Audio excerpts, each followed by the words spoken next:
and welcome to this week's edition of the 740 Sports All Access pregame show. I'm merely Tom Strasser for Sean Williams, producing this week's broadcast. Once again, I'm merely joined by my partner in crime, a man who needs no introduction, but let's give him one anyway. He is the voice of high school football, the one and only D-Train, Darren McCullough. And Train, it's week 4 of the high school season, and things are really starting to ramp up. Yeah, these first 3 weeks have just flown by when it comes to things, and obviously we've had a hot, busy week, a Monday off with Labor Day from school, so kids are probably excited. I know some have had some days off with fairs coming around, and I know every Friday night it's always exciting to get out there and fight on the gridiron. But we're glad you didn't take a week off from joining us here on the show, and you're going to be glad you didn't, because we have a star-studded, action-packed show tonight. We'll hear a few words from Coach Steve Norman at Meadowbrook and talk about their big victory over Cambridge. Head Coach Donnie Kearns of the Buckeye Trail Warriors will be joining us later. But when we come back after this timeout, we'll be joined by the true legend, Cambridge alum and head football coach of the Shenandoah Zeps, the one and only Josh Lowry, as they get set to host their rivals, the Buckeye Trail Warriors, this Friday night. And as we head to break, let's hear from Heather at Park Circle and see what she has going on for this month. Hey, it's Heather from Park Circle Cafe. All of us from Park Circle would like to wish our local football teams, the cheerleaders, and the band good luck this season. If you're out this weekend, stop by Park Circle. We have live music all of September on Saturday. This weekend we have Russ Monkey, 7 to 10 on the patio. Next weekend we have Randy Gleason and a DJ and karaoke coming in. So stop by for some great food and a good time at Park Circle Cafe. Go Bobcats, Colts, Muskies, and Warriors. Welcome back to the 740 Sports All Access pregame show, sponsored by Park Circle Cafe. For D-Train, I'm merely Tom Strasser. Sean Williams making the magic happen behind the scenes, and a special guest indeed. We are honored to be joined by the head coach of the Shenandoah Zeps, a few days away from their big showdown against the Buckeye Trail Warriors, and that's the one and only Josh Lowry. And Coach, before we talk Zep football, just this past Friday night, Cambridge and Meadowbrook did battle, and did that game, still being a Bobcat, still have some interest for you going forward? You know, it always will have interest, but you know, I have mixed emotions. You know, being a Bobcat alum and being a former head coach, of course you always root for the Bobcats, but now that I have family over there in Meadowbrook country, I had to pull for the Colts, so. All right. I'll leave it at that. So you're getting a lot of different shades of color. There's blue, green, now you're mixing in a little orange. Yes.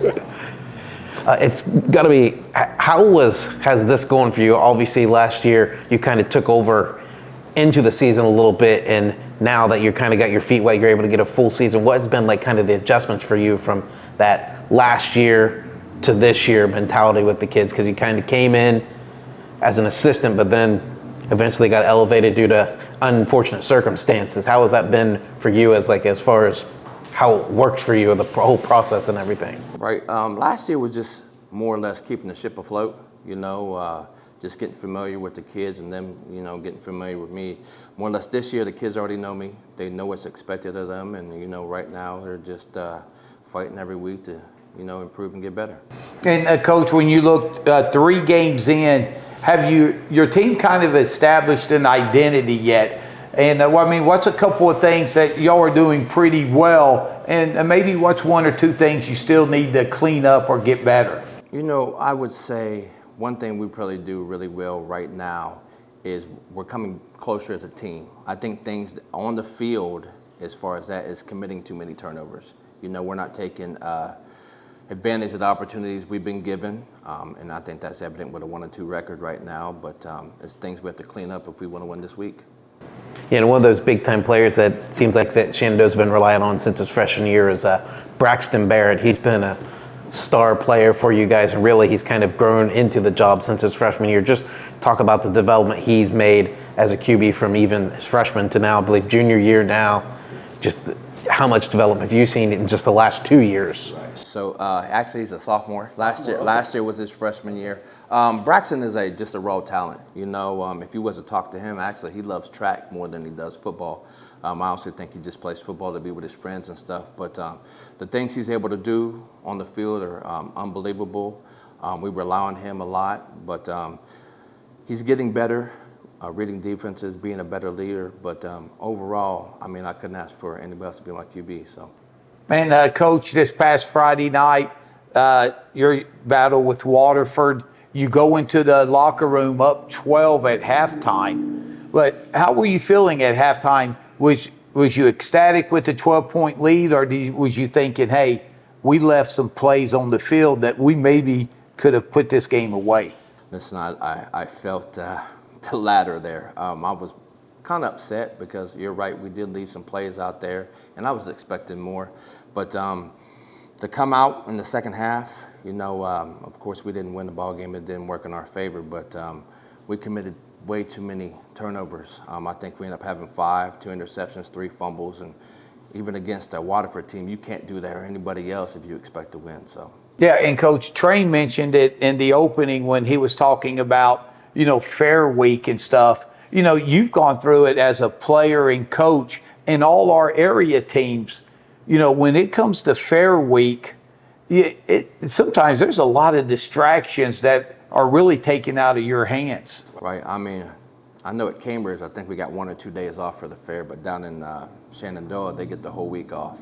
And as a player, I always wondered why Coach Goodrich, and even when I coached under Coach Gunn, they didn't like it. Well, now I understand why. Because, I mean, it's a circus atmosphere, you know, and it's hard enough to keep the kids focused on task when they're in school and other things like this. But when they get the whole week off and they're doing other things, it's difficult. But, I mean, no excuses. It is what it is, and we just got to live with it. Yeah, that's definitely tough, like you said, getting the full week off down there, because that just gives them more time to kind of have fun. And I know, like, when you were coach at Cambridge, and even I know a lot of coaches, even during those, when you guys have those off days or those no school days, you still make some team meeting in the morning for breakfast or something, so they still get in that routine of getting up at an early time.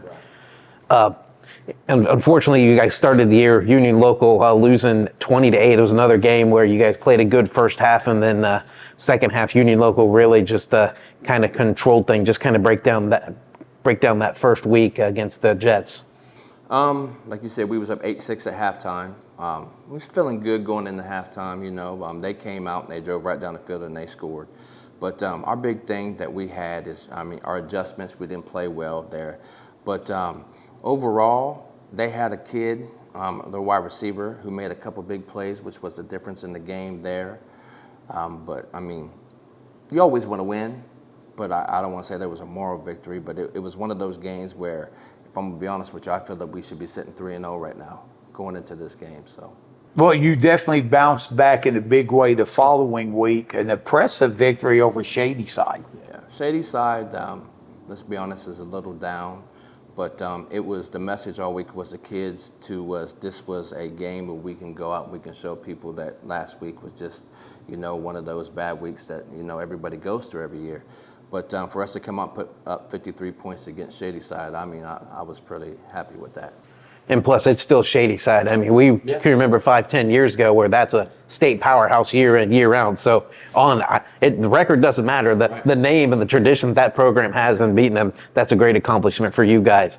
So talk about who some of the guys on your team so far this year that really have kind of surprised you and has done better than your expectations, really contributed for you guys on Friday night. I really wouldn't say I was surprised, but we have Weston Miley. Last year, he didn't score a receiving touchdown. We used to joke with him all the time and tell him he's our 2-point specialist because he'd always catch the 2-point conversions. But this year, so far, he has 3 touchdowns, receptions.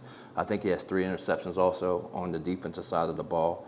Of course, Braxton's doing things. Hunter Yates, we got him back from injury, and he's starting to get back to 100%.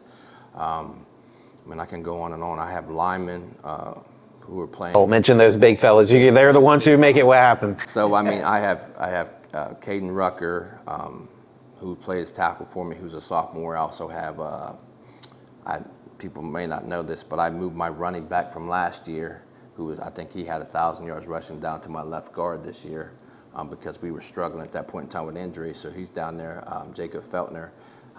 Caden Palmer is my center, and then we have Anthony Morris, who's a true freshman, coming up.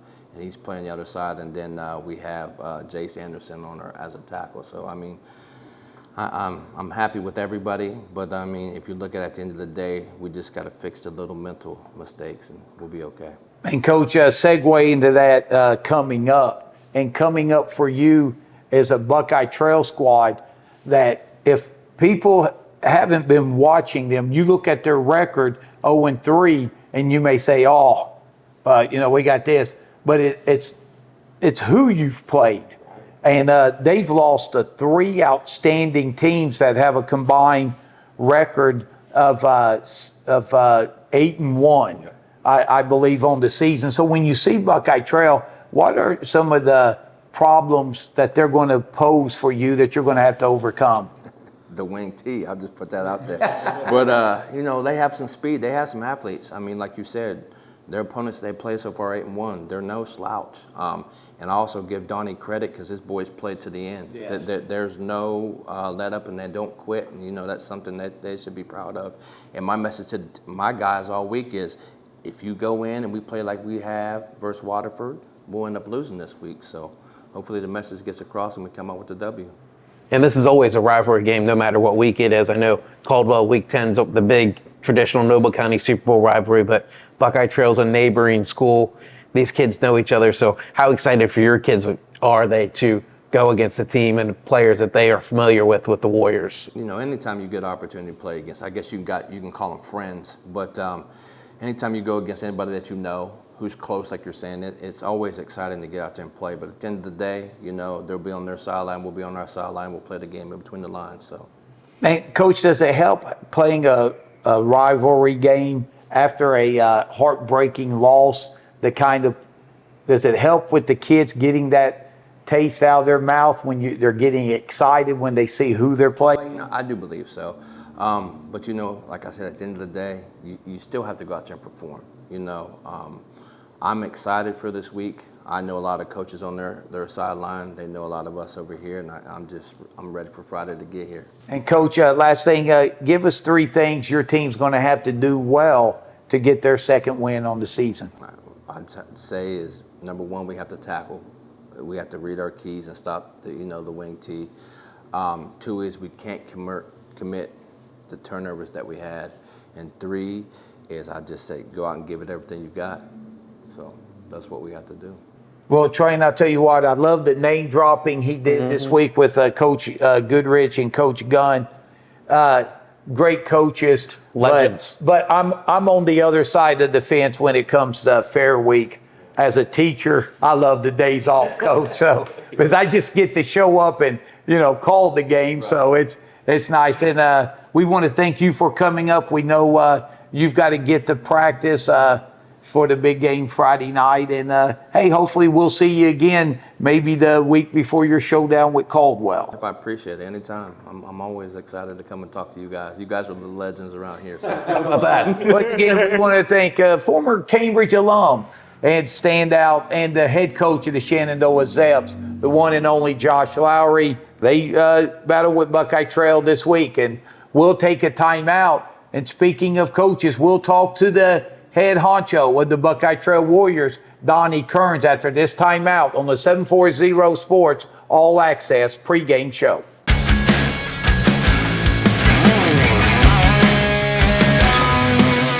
Welcome back to this week's edition of the 740 Sports All Access pregame show. D-Train, merely Tom Strasser, and Sean working his magic behind the scenes. We had a chance to talk to Josh Lowry, the head coach of the Shenandoah Zeps, and now they will take on the Buckeye Trail Warriors, and we are honored to be joined by the head coach of the Warriors, the one and only Donnie Kearns. And Coach, thanks for joining us. And the gauntlet continues, doesn't it? It sure does. It doesn't get any easier. But Coach Kearns, when you look back, you're coming in 0-3, excuse me, but your opponents, they're 8-1. Now, the good news, bad news is Harrison Central did lose one to one of your opponents down the road, Malvern. So it's not going to get any easier. But through this gauntlet you started the season with, you have seen a lot of positive things, as all of us have, out of your team. Oh, absolutely. You know, our kids play hard. They play to the four quarters of football, and you know, and the culture's good, the attitudes are good, and you know, they just want to win football games, and they're going to. And Coach, this past week against Barnesville, you played them 2 weeks of teams in the shotgun a lot. Harrison Central, I think the entire game, they ran from the spread. Then you faced a Shamrock team who they'd go under center 75% of the time. And they are just really the total package, ain't they? Yeah, that's a team that's built to make a run. You know, in the past, the Barnesville teams, you know, we've always been able to play with them, and they were kind of like us. And that team's built a little different.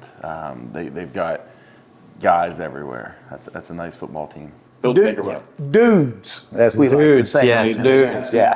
And I tell you what, Coach Allen's done a great job over there the past few years. Seems like he's just developing kids, and then when they graduate, there's someone else filling in. But for you guys, I know this has been tough first 3 weeks. You've kind of had some injuries, and slowly guys are getting back health-wise. How are you guys looking into the Shenandoah game? I think we're, you know, we're probably at 90%, 95% full go. I mean, I don't think there's any injuries that, you know, that will keep us from doing what we do. And Coach, when you look at the line of scrimmage, you played the Harrison Central game without 3 of your offensive starters on the line, but the young ones who came in really grew up fast. I mean, you moved the ball up and down the field against a quality defensive front of the Huskies. And since you've gotten some of the other guys back, you're still missing Gavin Morris. Maybe. Ooh, breaking news right there. Possibly back for this fight. But when you look at the positive, boy, that's depth that you have for the remaining part of the season. Yeah, absolutely. We have depth. It's, you know, a lot of good linemen there, and you know, Coach Sutter does a great job with them. A great job. And offensively, really, it was kind of a struggle last Friday night, but there were some positives. I feel Mason Dodd had a few good runs for you guys. It gives you guys another option to go with. Obviously, Cody Egan, Charlie Perry, 2 of the better backs. But I think Williams showed some signs as a QB. There were some passes that he made that, like, once he gets more comfortable in this system and this offense, I think he's going to be a player that you guys could really rely on to move the ball through the air for you guys. Yeah, Braden does a good job. I mean, we asked him to do a lot of things, and you know, we were throwing the ball, you know, a lot more than what we wanted to last week. And in Barnesville, you know, they just covered us pretty well. You know, Braden's going to be all right. And then, you know, we have Travis as well. And you know, there might be some other kids taking snaps this week too. Maybe a little Wildcat. I don't know. I love it because I was thinking that this week after watching the game. I was like, man, we need to get a certain player in the Wildcat formation for you guys. Maybe. So, I mean, that's definitely something, because I'm telling you, that kid, and if you don't know who that kid is, Owen Egan, beforehand I told Coach Kearns he needs to switch his number to 23.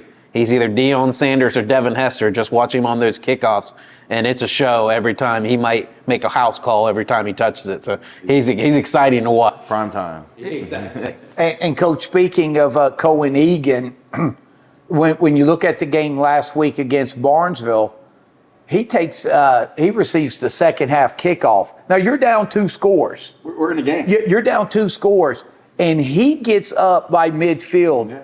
And it was Bodie Carpenter for Barnesville, lunges out and just clips his ankle. Yeah. And if he doesn't make that play, I'm not saying, you know, hey, Trail wins the game, but what a difference it will be to have a 1-score game and all the momentum on your side. Yeah. But that was a heck of a play by Carpenter. And again, you see why people are not kicking the ball to Egan. Yeah, he's pretty good. Yeah, he's a weapon. Kicked it both times, and he definitely both times one missed tackle, and he's going. That's 14 points right there. And even though you guys gave up 42, I know you saw some signs defensively. You forced a couple fumbles. Brady Hastings, we talked about it the week before against Harrison Central, but again against Barnesville, man, that kid is reading the snap count, watching the ball, and just timing things up, getting a sack. Just talk about your defense and how they have really come on. Yeah, let me talk about Brady Hastings first. I mean, what a kid, man. I that's a success story. That kid has worked his butt off in the weight room, never misses anything. You know, and Brady will tell you, I mean, there's been times that Brady hasn't always been the most coachable kid. And he has developed into a man in the last 3 weeks. And I couldn't be more proud of that kid. I mean, I could not be more proud. But talk about our defense. You know, we play really hard defensively. And that, you know, that's just a characteristic of, you know, the type of kid we have. You know, we get to the ball, we fly around, we don't quit. We really don't. You know, we're a little bit undersized in some areas, and that's kind of what Barnesville did to us. They just lined us up, and they just bullied us. And, you know what, we've had teams like that. You know, it's a lot of fun to be able to do that to somebody. So, you know, I envy them a little bit. Yeah, and Coach, you look at, on the defensive side, 3 juggernaut offenses you have faced. You have forced some turnovers. And that's big because coming into the game this Friday at Shenandoah, that's one thing Coach Lowry, talked about. Said, hey, we've got to quit turning it over. And he felt they kind of maybe gave one away this past Friday night. So going into that, have you been pleased with the amount of turnovers y'all have been able to come up with? I mean, yeah, but we forced some. But I'll tell you what, I'm with Coach Lowry. We've had way too many. Probably cost us a game early in the year. You know, I mean, yeah, we've had way too many turnovers. So, you know, but yeah, I am pleased with, you know, we're forcing some. Yeah. Yeah, that plus-minus ratio is always great to be on the plus side, but you're probably in a little bit of the negative right now. Yeah, but yeah, obviously Shenandoah, we talked to Coach Lowry, we talked about they're led by their standout quarterback, Braxton Barrett. So obviously you guys have seen great quarterback play the first 3 weeks of the season with Bender down in Caldwell, Cassidy at Harrison Central, and Carpenter last Friday at Barnesville. Just so kind of, I guess, talk about the similarities and differences that Barrett will present to you guys. He's a nice player. He runs like a fullback, and he's kind of not real big, but he'll run you over, and that's probably the one thing that he does differently than all of them. He looks to run you over. He has some nice runs on film, and you know, he's athletic, he's fast, he throws the ball nice. I mean, he's just a nice player. And the Zeps offensively, who are they comparable to that you have played so far or scrimmaged against? And then on the defensive side of the ball, what do they run that's similar to someone you've played? I'll tell you what, offensively, I can't really compare them to anybody because they just let it fly. They're 5 wide, you know, let it fly. Coach Lowry does such a good job, you know, mixing up their pass patterns and whatnot. I mean, I think a lot of him as a coach, and then, you know, I just watch, you know, his players, you know, the designs that he puts on the plays and whatnot. You know, they might run a Vegas, what we call, and then they might run a Vegas switch, and then they might run hitch and goes. I mean, he just wants to sling it. And defensively, I'm going to tell you what, they play really hard. I mean, they do a nice job down there. They are a well-coached football team who just gets after it. You know, I know I talked about our kids playing hard, but I'll tell you what, Shenandoah kids play really, really hard.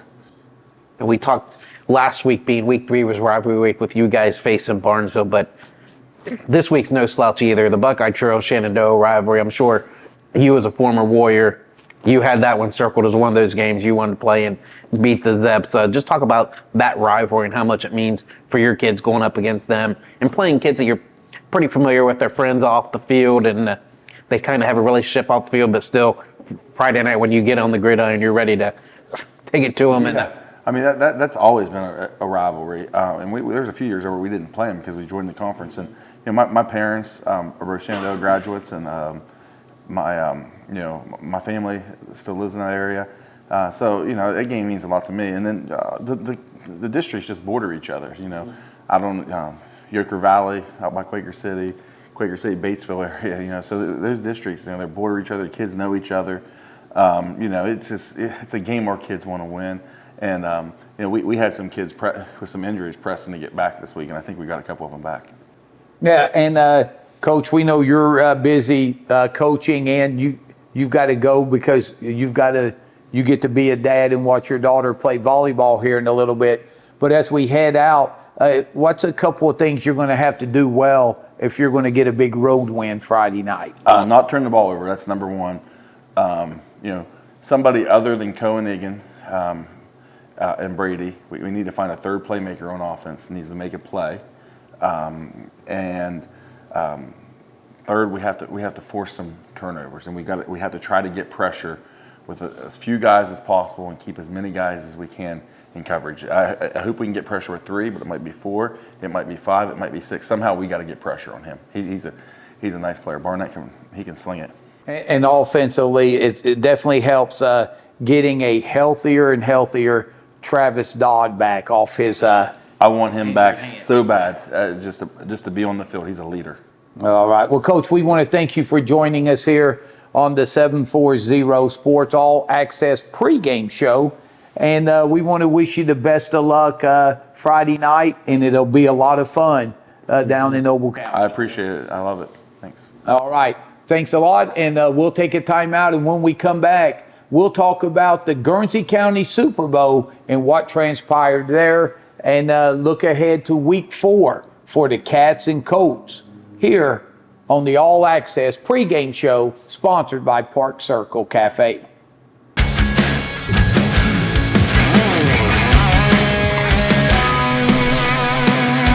Welcome back to Week 4's edition of the 740 Sports All Access pregame show sponsored by Park City Cafe. And we want to thank Coach Lowry and Coach Kearns for coming up and talking, getting us set for the big showdown Friday night with the Warriors and Zeps. And now, Train, it's time to talk a little Bobcat Colts combined edition as they did battle Friday night at Meadowbrook. And wow, did things get wild and crazy early and then late. You talk about early opening kickoff.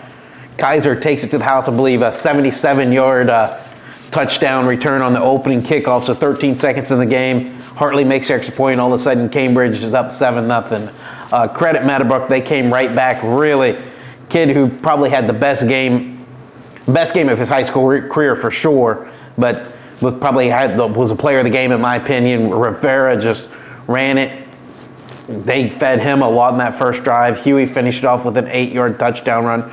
And then credit Cambridge, really came out there. Carpenter used his arms and his legs, had 2 rushing touchdowns, and Cambridge was up 21-8. And I felt it was a kind of eerily similar to last year when these two met, or 2 years ago, when they met, when Meadowbrook won a 48-46 shootout.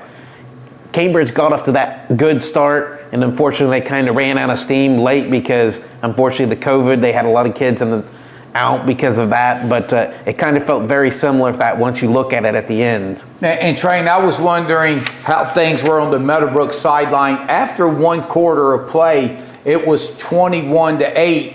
How were things on the sideline, and how did things transpire for Meadowbrook? Let's visit with Coach Norman, as we was able to catch up with him right before practice and get his thoughts on the game, and then look ahead to their showdown Friday night with undefeated Ceramics of Crooksville. Coach Norman, thanks for joining us.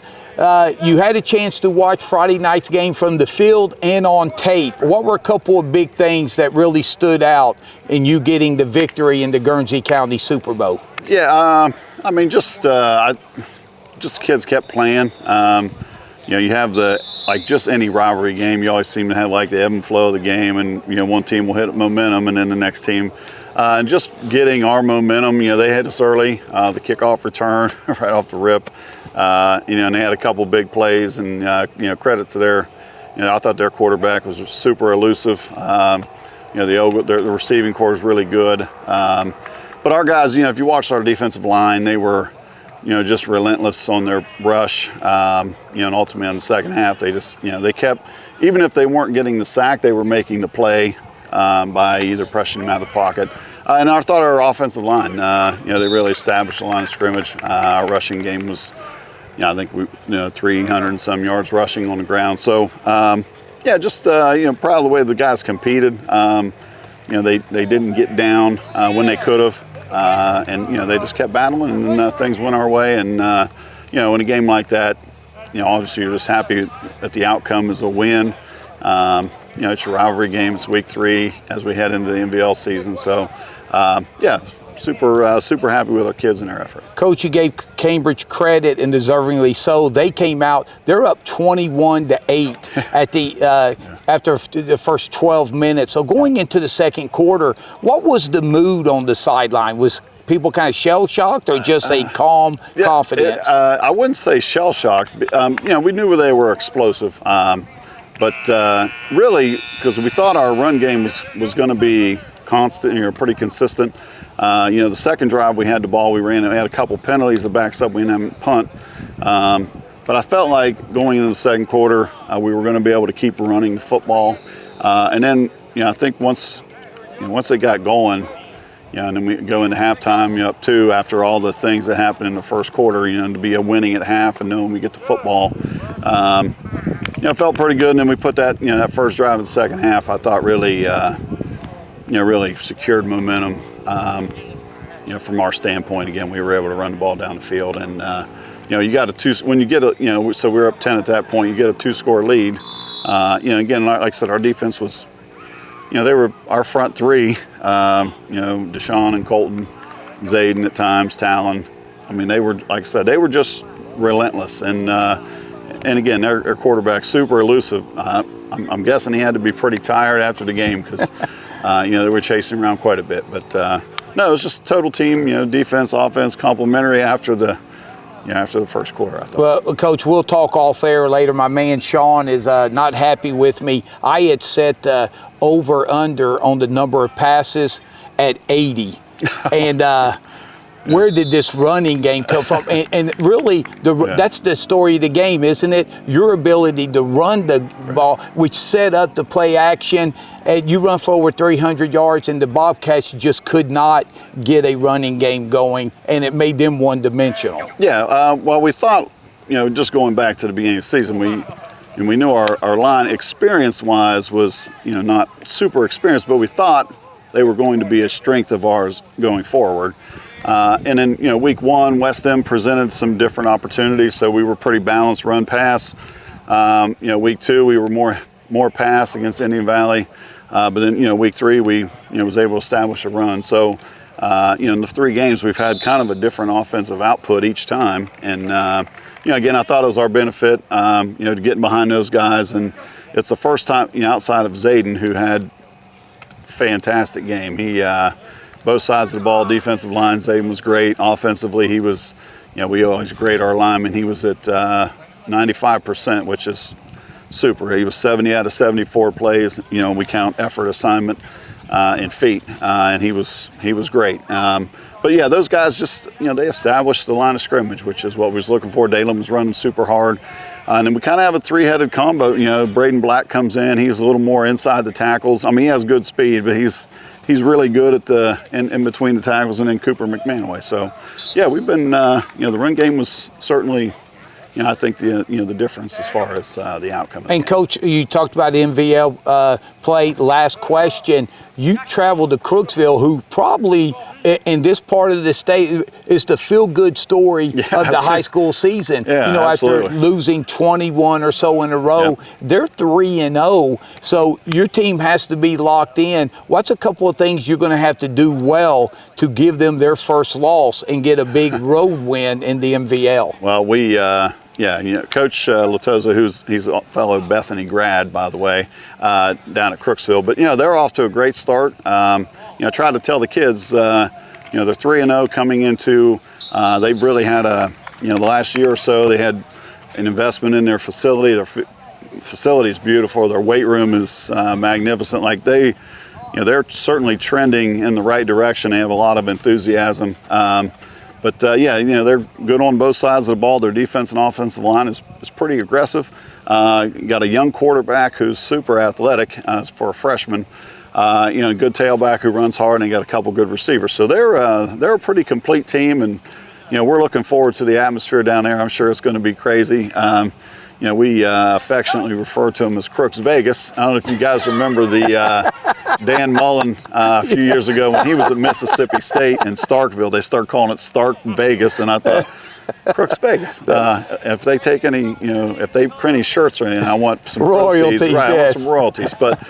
But no, we're looking forward to it. It should be exciting. And Coach, if you can get the big win Friday night, that would make you 3-1. And hey, that would be a very good, feel-good story here in Byesville too. Yeah, no kidding. Especially after the difficulties last year. But that's our goal, to get to 3-1. We tell the kids every week the biggest game on the schedule is the one we play this week. So Crooks Vegas certainly has our attention, and we'll see what happens when we head down there. All right, Coach, thanks for joining us on the 740 Sports All Access pregame show. Good luck Friday night, and don't let Sean bother you. Hey, who should listen to Strasser anyway, right? All right, guys. thanks, Appreciate Coach. you. Thank you, Coach Norman. And Train, I tell you what, you could tell just how happy Coach Norman was, how they really circled the wagons, kept their composure, and then played as 3 quarters as sound football as they have all year.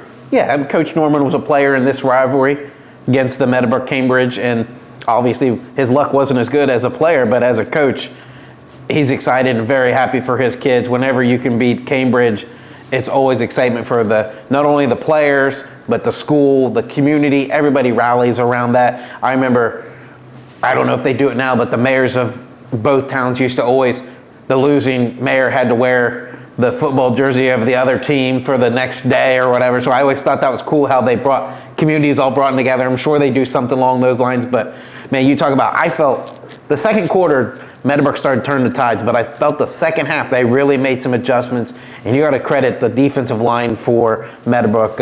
Snyder, Maley, Yago, and others, they really got a lot of pressure on Garrett Carpenter and kind of forced him into some mistakes, and I'm sure Coach Leak talked, the one that pops up in my mind, the like kind of, you would say, rookie mistake. Meadowbrook got some pressure on him, and he kind of tried tossing it out to a guy, one of his backs, I think, that was just leaking out. And Kubrick Manway stepped right in front of it, picked it off, took it 52 yards to the house. So really the big plays and taking advantage of just some crucial mistakes that Cambridge made was really the big key for Meadowbrook. Yeah, and in week 3, Carpenter and Huey combined for over 90 passes between the two in those games. So I astutely last week had the over-under set at 80 combined passes between the two quarterbacks for Friday night.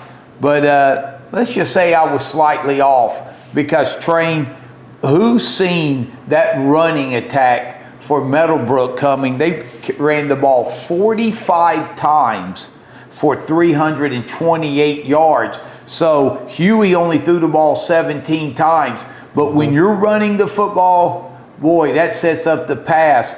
And for the Bobcats, for the 3rd week in a row, they just could not get anything on the ground.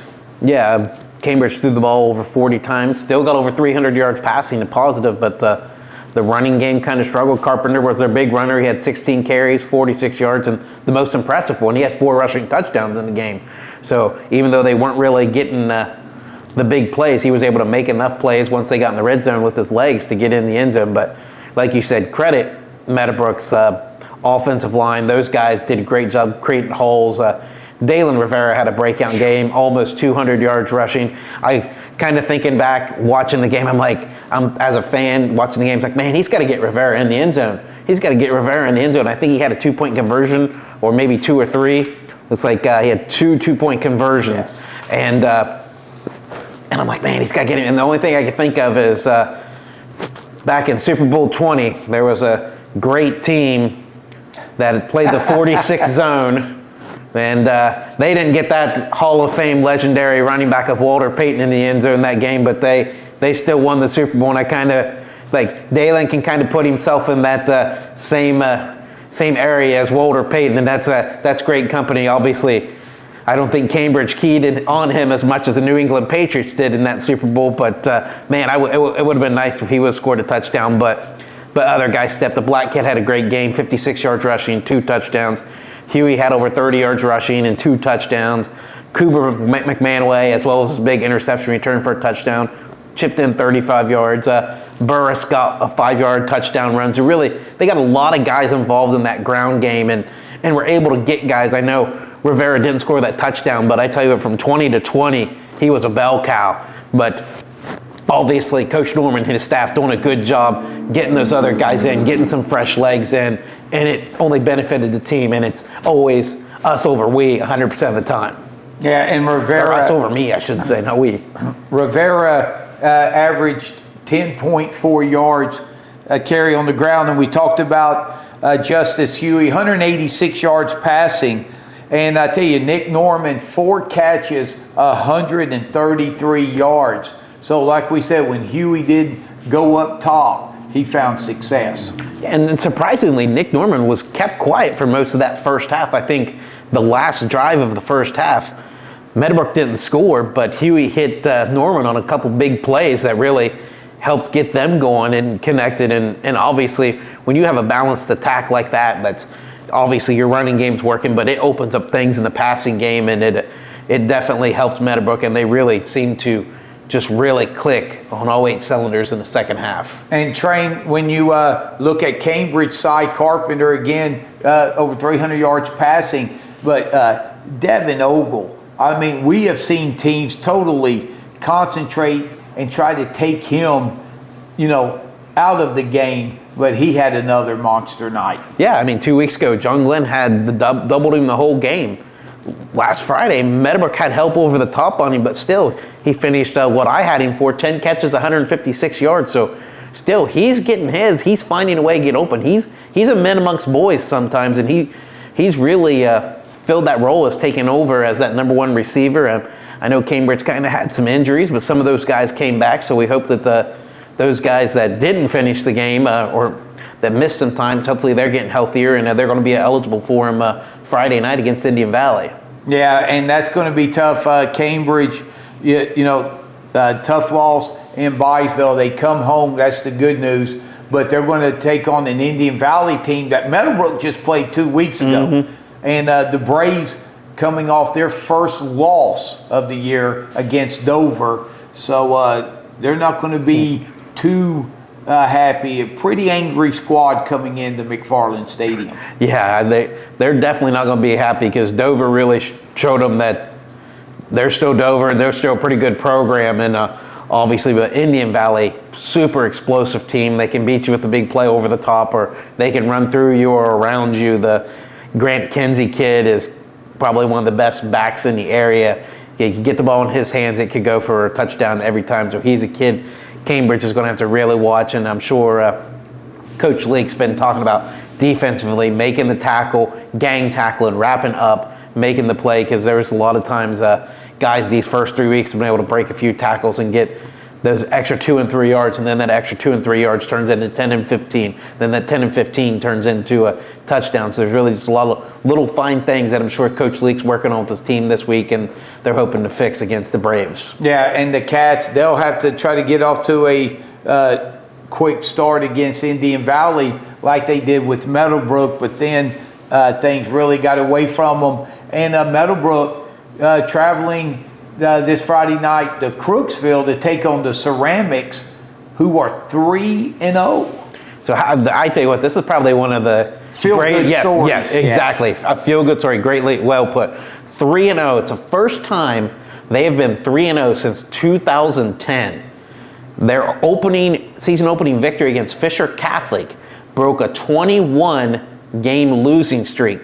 And here to add even more to the feel-good story, their win last week versus Byrne Union was the program's 500th win.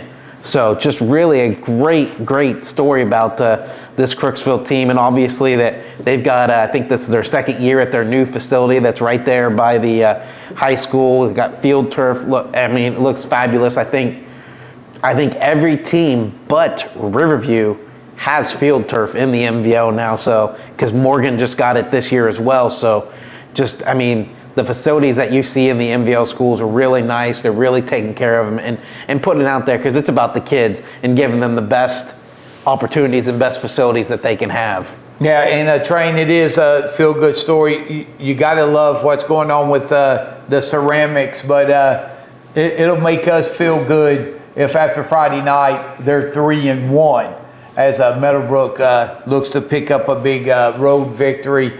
And Train, as we wrap up this segment for Meadowbrook, a lot of positives, putting 60 points on the board, overcoming a 21-8 deficit, but penalties is something that they're going to have to take care of heading down to Crooksville. Yeah, that game, there was a lot of laundry on the field, that's for sure. I didn't chart it, and I didn't go back because I figured I would have had a sore hand from writing all the penalties.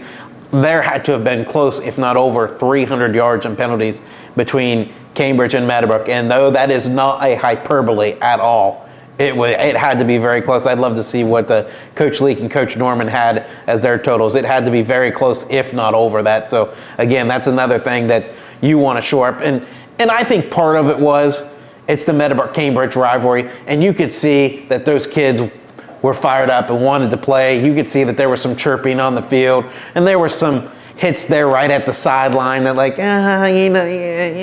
maybe, but it was just kind of, you could see the intensity on both sides, how listen, this is our rival. I don't care if this is Byesville or the team up north. We want to beat them because we want that bragging rights for the next year about winning in this game.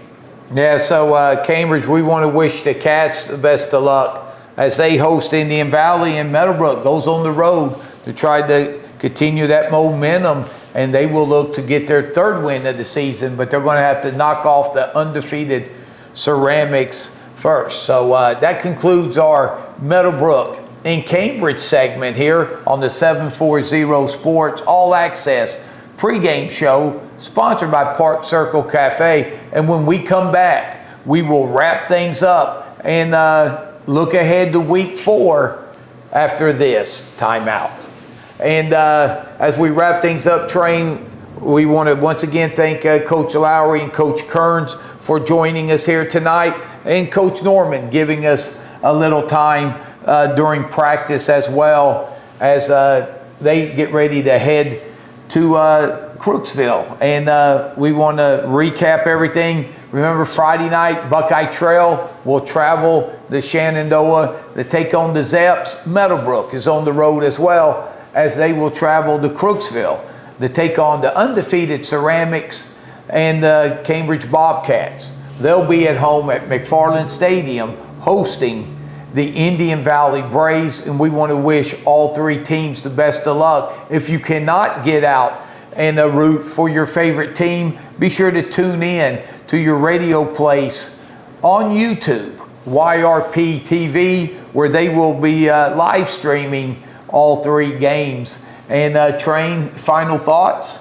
I don't know, it looks like it's going to be a busy weekend for me with 3 games to watch, so I'm going to have to find it in there between the Ohio State and Youngstown State game and the, of course, first week of NFL season with my mighty Chicago Bears playing the Green Bay Packers. So it's going to be a busy weekend of football for sure. Oh, the silver and black is back. The Razorbacks are 1-0. Life is truly good. Well, that wraps things up for Sean Williams producing the show tonight. Great job with Sean. And for my partner, D-Train, I'm merely Tom Strasser. And on behalf of the 740 family, we want to wish everyone a safe and happy weekend. You stay classy, Guernsey County. And we'll see you on the field Friday night.